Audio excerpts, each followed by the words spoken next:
Hi there and welcome. We are back with a basic program in entrepreneurship. I am Rajiv and I will be with you as you learn some new concepts. In lesson 4 of the orientation program, you learned what is entrepreneurship and you heard some interesting stories about entrepreneurs.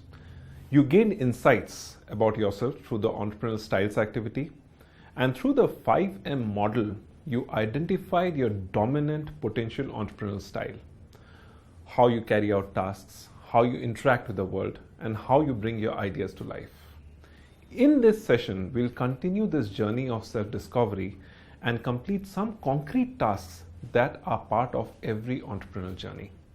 So let's get started. I presume you're familiar with Pokemon, a fictional character around which there's a huge video game industry today. The creator of Pokemon is a person of Japanese origin, Satoshi Tajiri. As a child and later as a young adult, Satoshi was always lost in the world of insects, bugs, comic books, and animation. The fictional world was his passion and interest. Later in life, as an adult, he created a fictional bug-like creature, the Pokemon, which turned out to be a huge winning business idea. You may all know that the creator of Mickey Mouse and Donald Duck is Walt Disney. What you may not know is this: as a child, Walt Disney was fascinated with nature and animals. He would often get lost observing nature or become completely immersed in drawing pictures of animals. And this interest and passion is reflected in the business he set up, Walt Disney Productions. What is important to note from these stories is that a childhood passion became the basic idea for a successful business. The experience, the feeling of getting immersed in something you love doing, like Satoshi Tajiri or Walt Disney did as children, is described by psychologists as flow. A person is said to be in the state of flow when they do something they love. Typically, the person will lose track of time, get immersed in what they are doing, and will not need to be pushed by someone to do it.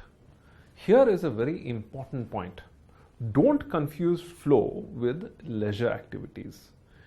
You know, those which you do in order to relax or take a break from serious work. Let me explain with a few examples.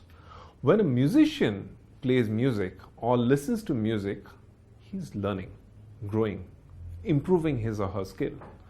Music in this case is work for the musician, yet he loves it and he enjoys it. But for an ordinary person, music may be a break. It's not work, it is relaxation from normal work. Therefore, we can say that the ordinary person is not in a state of flow when he listens to music. Similarly, a game for a professional tennis player is serious stuff, but he enjoys it. However, for someone who plays the game during the weekends in order to relax, it is not serious stuff.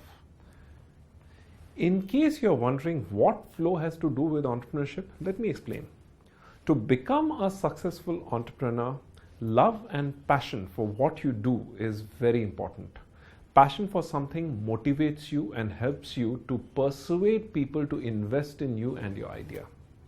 So as the first concrete step towards setting up a venture, let's complete an activity that is designed to help you discover your passion or your flow activity.